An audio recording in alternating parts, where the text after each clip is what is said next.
الحمد للہ رب العالمین والصلاة والسلام علی رسولہ الامین وعلی آلہ واصحابہ اجمعین، اما بعد۔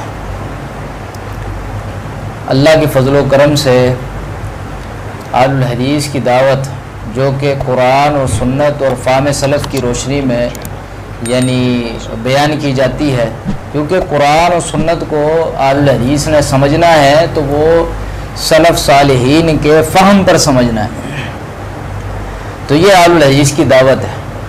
بعض لوگ یہ سمجھتے ہیں کہ اہل الحدیث جو ہے وہ تقلید کرتے ہیں، جبکہ یہ غلط بات ہے۔ فہم سلف کا اللہ نے حکم دیا ہے، تو اللہ رب العزت نے قرآن میں کہیں بھی تقلید کا حکم نہیں دیا، بلکہ اللہ تعالیٰ نے یہ بات بتائی ہے کہ فہم سلف کی پابندی کرنی ہے۔ یعنی یہ جو علم ہے یہ سینہ در سینہ چلتا چلا آ رہا ہے۔ اللہ کے رسول سے علم لیا صحابہ نے، صحابہ سے تابعین نے، پھر تبع تابعین نے، پھر اتباع تابعین نے، اور اسی طرح محدثین علماء سے لے کر آج تک یہ علم ہمارے پاس سینہ در سینہ پہنچتا چلا آ رہا ہے اور ہمارے پاس آ گیا۔ تو ہم ہر بات میں سلف کے پابند ہیں۔ قرآن کی کوئی آیت ہو، رسول اللہ صلی اللہ علیہ وسلم کی کوئی حدیث ہو، تو ہم فہم سلف کے پابند ہیں۔ ہمیں سلف کا فہم لینا پڑے گا، اور یہ اللہ کا حکم ہے تو ہم اس کے پابند ہیں۔ تو اللہ کی توفیق سے ایک سلسلہ شروع کیا ہے، انشاءاللہ تعالی اس کو ہم جاری رکھیں گے۔ وہ سلسلہ یہ ہے کہ باطل فرق جو ہے ہمارے بر صغیر پاک و ہند میں، ان کے اعتراضات اور ان کے شبہات کا ازالہ انشاءاللہ تعالی ہم کریں گے۔ آج ہمارے ساتھ موجود ہیں محترم و مکرم ہمارے بہت پیارے قریبی دوست، اور یہ کہہ لیں کہ ہمارے جماعت کے مناظر جناب ابراہیم ربانی حفظہ اللہ تعالی۔ تو شیخ صاحب آج آئے ہوئے ہیں ہمارے پاس، حیدرآباد آئے ہوئے تھے، تو میں نے شیخ صاحب سے کہا کہ انشاءاللہ تعالی علمی نشست کرتے ہیں، تو یہ بات ہے۔ تو اللہ کی توفیق سے اہل حدیث کو، جیسے میں عرض کر رہا تھا، یہ ترہ امتیاز ہے ہمارا کہ ہم نے قرآن اور سنت کو فہم سلف پر سمجھنا ہے۔ تو شیخ صاحب آج آئے ہوئے تھے، تو میں نے شیخ صاحب کو کہا کہ شیخ صاحب انشاءاللہ تعالی آج جو ہے وہ تقلید کے حوالے سے بات ہوگی۔ جو لوگ تقلید کے حوالے سے اہل حدیث کو یہ ظاہر کرتے ہیں کہ ہم تو تقلید مطلق کے قائل ہیں، کرتے تقلید شخصی ہیں اور دعویٰ کرتے ہیں تقلید مطلق کا۔ تو شیخ صاحب سے اب میں کہوں گا کہ شیخ صاحب سے سوال عرض کروں گا کہ جو آج کے مقلدین جو ہے ان کا کہنا ہے کہ ہم تقلید مطلق کے بھی قائل ہیں، تو کیا یہ ان کا دعویٰ درست ہے؟ تو شیخ صاحب جو ہے وہ ارشاد فرمائیں گے۔ جی شیخ صاحب۔ نحمدہ ونصلی ونسلم علی رسولہ الکریم، اما بعد۔ سب سے پہلے میں اپنے پیارے دوست محترم عبدالصبور بھائی حفظہ اللہ تعالیٰ کا مشکور ہوں، جنہوں نے میرے جیسے ناچیز مسلک کے خادم کو یاد کیا۔ جہاں تک تعلق ہے ہمارے بھائی کے سوال کا، تو یہ سوال واقعتاً ایک اہم سوال ہے۔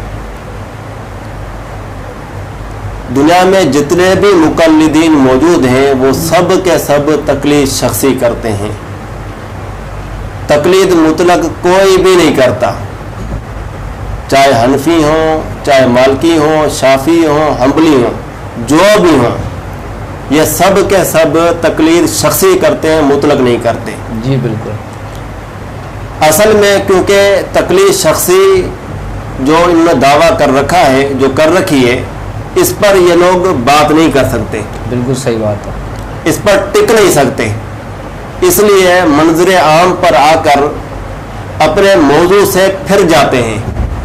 جی بالکل۔ اصل موضوع چھوڑ کر تقلید مطلق کو چھیڑ دیتے ہیں، جبکہ کرتے تقلید شخصی ہیں۔ اب انہوں نے ایک ہی امام کو منتخب کر لیا ہے کہ ہم فلاں امام کے مقلد ہیں۔ صحیح۔ مثلاً حنفی یہی کہتے ہیں کہ ہم امام ابو حنیفہ رحمۃ اللہ علیہ کے مقلد ہیں، جی جی، اور اپنے آپ کو حنفی کہلواتے ہیں۔ جب ایک ہی امام کو خاص کر لیا تو اس سے باقی تمام ائمہ کی تقلید کی نفی ہو گئی۔ بالکل صحیح بات ہے، ٹھیک ہے۔ اب کوئی شخص کہتا ہے میں تقلید شخصی بھی کرتا ہوں مطلق بھی کرتا ہوں، اس سے بڑا کوئی جاہل نہیں. جی بالکل. کیونکہ شخصی سے مطلق کا انکار ہو جاتا ہے. جی جی بالکل. مطلق یعنی تمام ائمہ کی اور صحیح. شخصی یعنی ایک کی. صحیح بات ہے. اور پھر ان کے تمام اکابرین نے یہ بات اپنی کتابوں میں لکھی ہے صحیح. کہ ہم تقلید شخصی کے قائل ہیں، مطلق کے قائل نہیں ہیں. جی جی بالکل. بلکہ اب تقلید مطلق کا وجود ہی نہیں رہا، یہ بات ان کے اپنے علماء نے لکھی ہے. آپ کے سامنے یہ میں پہلا جو حوالہ پیش کرنے لگا ہوں وہ ہے مفتی تقی عثمانی صاحب کا. جی جی. مفتی تقی عثمانی صاحب کسی تعارف کے محتاج کسی نہیں. تعارف کے محتاج نہیں ہیں، تمام لوگ انہیں جانتے ہیں اور دیوبندی حضرات انہیں شیخ الاسلام کہتے ہیں. جی جی. مفتی تقی عثمانی صاحب اپنی کتاب درس ترمذی کے شروع میں جو انہوں نے مقدمہ لکھا ہے، انہوں نے اس کے اندر لکھا ہے لیکن بعد کے علماء نے ایک عظیم انتظامی مسلک سے تقلید مطلق کے بجائے تقلید شخصی کا التزام کیا. یہ تقلید مطلق کے بجائے اب تقلید شخصی کا انتظام ہو چکا ہے. صحیح بات. اور پھر آگے انہوں نے لکھا اگر تقلید مطلق کی اجازت دی جائے تو پھر نفسانی خواہشات کی پیروی اس سے لازم آئے گی. اگر تقلید مطلق کی اجازت دی جائے کہ تقلید مطلق آپ کریں، کسی بھی امام کا قول آپ لے لیں، تو اس سے نفسانی خواہشات لازم آتے ہیں. یہ مفتی تقی عثمانی صاحب فرما رہے ہیں.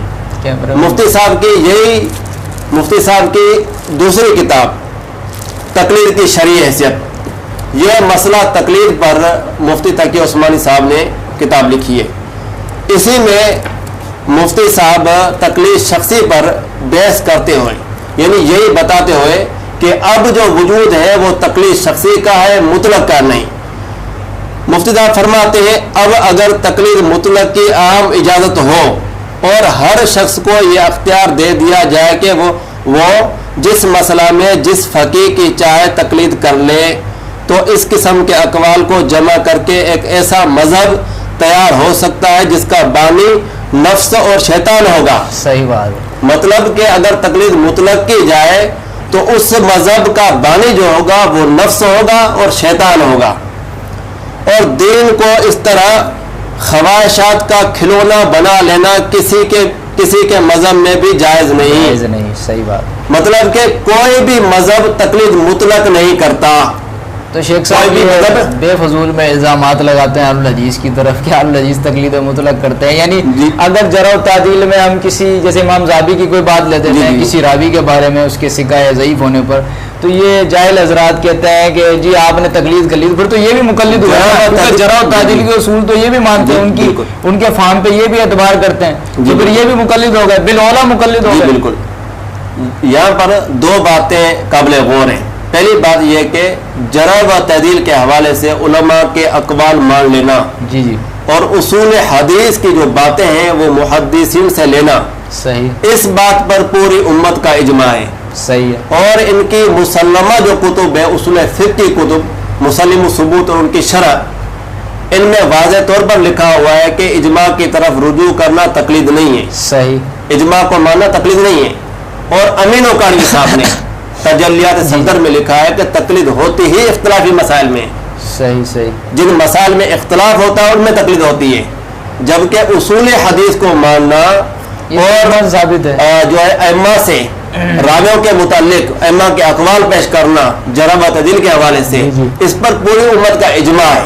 اور اجماع کو ماننا کہ معصوم ہوتا ہے. جی اجماع معصوم ہوتا ہے، اور یہ کتاب و سنت سے ثابت. بالکل. پھر یہ تقلید کیسے ہو گئی؟ تقلید کیسے ہو گئی؟ ایسے ہی یعنی عوام کو بیوقوف بنانے کی کوشش کرتے ہیں، کیونکہ ان کو پتہ ہے کہ یہ بالکل اس میں اس دلائل سے خالی ہے مسئلہ ہے. بالکل. ان کے پاس نہ تو قرآن کی کوئی آیت ہے نہ رسول اللہ صلی اللہ علیہ وسلم کی حدیث ہے.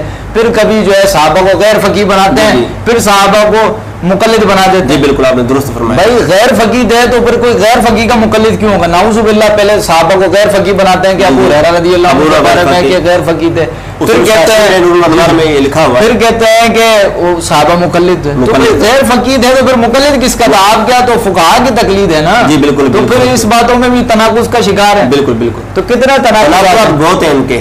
اور دوسری بات یہ ہے کہ علماء کرام کے اقوال لینا، یعنی فقہ مسائل میں بھی جی کتاب و سنت کی تعبیر وہی معتبر ہے جو سلف صالحین نے، ائمہ محدثین نے، صحابہ کرام، تابعین، تبع تابعین، محدثین نے جو بیان کی ہے، ہم اہل حدیث اسے لیتے ہیں. جی جی بالکل ایسا. اور یہ لوگ کہتے ہیں کہ یہ آپ لوگ تقلید کر رہے ہیں.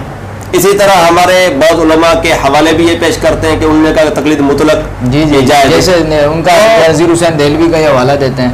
یہاں پر یہ بات سمجھنی چاہیے کہ ہم علماء کے اقوال پیش کرتے ہیں اور کتاب و سنت کا وہی مفہوم مراد لیتے ہیں جو سلف صالحین نے، محدثین نے بیان کیا ہے، اور اسے ہم تقلید نہیں کہتے. اگرچہ بعض علماء نے تقلید کہا ہے، ان سے ہمارا لفظی اختلاف ہے. ان سے ہمارا لفظی اختلاف ہے. جنہوں نے تقلید بھی کہا ہے تو ان سے ہمارا لفظی اختلاف ہے. ہم تقلید نہیں کہتے. ہم تقلید نہیں کہتے. اس کی وجہ یہ ہے کہ ہم لفظ تقلید کو ہی مضموم سمجھتے ہیں. جی جی بالکل صحیح. اور مضموم لفظ کا استعمال اچھی جگہ نہیں ہو سکتا. صحیح بات ہے. جبکہ فہم سلف فہم سلف قرآن میں حکم ہے. قرآن میں اللہ رب العزت نے فہم سلف کی ترغیب دلائی ہے کہ فہم سلف کو ماننا چاہیے، اور حدیث میں بے شمار اس کے دلائل موجود ہیں. جی جی فہم سلف کے علاوہ کوئی چارہ نہیں. جی اور بعض لوگوں نے اسے تقلید بھی کہا ہے، لیکن ہم اسے تقلید نہیں کہتے. جی جی کیونکہ ہم لفظ تقلید کو ہی مضموم سمجھتے ہیں. قرآن و سنت میں اس کے مضموم ہونے پر اللہ رب العزت نے نبی صلی اللہ علیہ وسلم کی حدیث، صحابہ کے اقوال اس طرف اشارہ کرتے ہیں. بالکل بالکل کہ بلا دلیل کسی کی بات نہ مانو. جیسے قرآن میں اللہ نے کہا ہے بلا دلیل باتوں کی. اللہ نے کہا کہ جب کوئی فاسق خبر لائے اس کی تحقیق کرو. یعنی اللہ تعالیٰ نے تحقیق کا حکم دیا ہے. تقلید کی مذمت ہے. یہ فہم سلف بھی، ائمہ کے اقوال بھی ہے کہ تقلید کی مذمت میں فہم سلف کے علاوہ کوئی چارہ نہیں. جی جی بالکل. اور ابھی بس یہ ہے کہ یہ دھوکہ دیتے ہیں، یعنی یہ باور کرانا چاہتے ہیں کہ بھئی اگر ہم امام صاحب کے مقلد ہیں، امام ابو حنیفہ کے، تو امام بخاری کے مقلد. جبکہ ان کو یہ نہیں پتا اگر ہم امام بخاری کے مقلد ہوتے تو کسی مسئلے میں بھی ان سے اختلاف نہیں کرتے. جبکہ آپ دیکھیں عبدالعزیز بعض مسائل میں اختلاف کرتے ہیں امام بخاری. ہم سلف کے فہم کو مانتے ہیں. ہاں بالکل. اگر کوئی اسے تقلید کہہ دے کوئی مسئلہ نہیں ہے، بھلے کہہ دے، ان سے ہمارا لفظی اختلاف ہے. لفظی اختلاف. ہم اسے تقلید نہیں کہتے. اور حنفیوں تو جو ہمارا اختلاف ہے وہ یہ ہے کہ یہ تقلید شخصی کرتے ہیں. اپنے امام ابو حنیفہ رحمۃ اللہ علیہ کے مقلد ہیں، اس کے علاوہ کسی کے مقلد نہیں. جی جی بالکل. اور میں نے یہ 2 حوالے آپ کے سامنے مفتی تقی عثمانی کے پیش کیے، اور بھی بہت سارے حوالے ہیں. امیر اوقاڑوی صاحب نے تجلیات صفدر اور مجموعہ رسائل میں تقلید پر بحث کرتے ہوئے یہ لکھا ہے کہ جو شخص تقلید شخصی کو چھوڑ کر تقلید مطلق اپناتا ہے، تقلید مطلق کرتا ہے، تو اس پر امین اوقاڑوی نے بڑے بڑے فتوے لگائے ہیں کہ وہ گمراہ ہو جائے گا، اپنے نفس کا پجاری ہو جائے گا. بہت بڑے فتوے لگائے امین اوقاڑوی صاحب نے. اور اسی طرح یہ شیخ صاحب یہ اپنے نفس کے پجاری ہو گئے جتنے بھی ہیں، کیونکہ یہ تو سارے کے سارے یہ کہتے ہیں نا، ہمیں الزام دیتے ہیں کہ تم محدثین کا فہم لیتے ہو، یہ تقلید ہے. تو پھر اگر یہ محدثین کا فہم کسی بات میں مانتے ہیں، علماء کے اقوال لیتے ہیں، تو پھر یہ بھی مقلد ہو گئے نا نفس پر. یہ تقلید مطلق کرنے لگ گئے بقول ان کے. بقول ان کے یہ تقلید مطلق کرنے لگ گئے اور اپنے نفس کے پجاری ہو گئے. شیطانی مذہب کو دیوبندیوں نے اختیار کر لیا. بالکل بالکل. تو پھر تو یہی ہوگی بات. ان کے ایک عالم ہے مفتی زرولی صاحب. جی جی ضرور. انہوں نے کتاب لکھی ہے آسن المقال. شوال کے 6 روزوں کے رد میں انہوں نے ایک کتاب لکھی ہے. جبکہ دیکھیں سنت سے ثابت ہے. اس میں انہوں نے ایک اعتراض اٹھایا کہ بعض لوگ کہتے ہیں کہ امام ابو یوسف قاضی ابو یوسف کے قائل تھے. تو انہوں نے 2 ٹوک الفاظ میں کہا کہ ہم حنفی ہیں نہ کہ یوسفی. دیکھیں اپنے اماموں کا بھی انکار کر رہے ہیں کہ ان کے بھی ہم مقلد نہیں، ہم امام ابو حنیفہ کے مقلد اکیلے کے. صحیح بات. یعنی تقلید شخصی کرتے ہیں. لیکن شیخ صاحب ایک بڑا یعنی ان کے لیے علمی ہے کہ نہ امام صاحب کی کوئی کتاب ہے اپنی طرف سے مسائل ہے اور ان کی طرف منسوب کر دیے، نہ ان کے پاس کوئی سند ہے اقوال. جی بالکل بالکل. بے سند اقوال. ہر بات کہتے ہیں بس امام صاحب نے کہا، انہوں نے کہا نہیں کہا، واللہ عالم. لیکن یہ کہ بے سند بات. بالکل بالکل درست فرمایا. یعنی فقہ کو بھی وہ اپنایا کہ جو بے سند ہے امام صاحب سے ثابت نہیں ہے. جب کوئی کتاب ہی ان کی ثابت نہیں، جیسے انور شاہ کشمیری وغیرہ نے لکھا ہے کہ بھائی کوئی کتاب ہی ثابت نہیں ہے. جب کتاب ثابت ہے تو فقہ کہاں سے ثابت ہوگی. بالکل درست فرمایا آپ نے. تو بتانے کا مقصد یہ تھا کہ یہ تقلید شخصی کرتے ہیں اور لوگوں کو یہ باور کراتے ہیں کہ ہم تقلید مطلق بھی کرتے ہیں. یہ دنیا کا بہت بڑا جھوٹ ہے. اور تقلید مطلق یہ آپس میں متضاد ہیں، دونوں ایک جگہ جمع نہیں ہو سکتے. صحیح بات. اور دوسری بات یہ ہے کہ ہم اہل حدیث کوئی بھی تقلید نہیں کرتے. ہم سلف صالحین کے فہم کو مانتے ہیں اور ائمہ محدثین کے اقوال جرح و تعدیل میں ان کو ہم حجت مانتے ہیں. اسے ہم پیش کرتے ہیں جی جی اور اسے تقلید کہنا بیوقوفی ہے، ہم اسے تقلید نہیں کرتے کرتے ہیں شیخ صاحب، بیوقوفی ہیں یہ۔ اگر کوئی اسے تقلید کہہ دے تو ان سے ہمارا لفظی اختلاف ہوگا۔ جی جی بالکل۔ اللہ رب العزت ہمیں عمل کرنے کی توفیق عطا فرمائے۔ جزاک اللہ خیر، اللہ تعالیٰ آپ کو جزائے خیر عطا فرمائے۔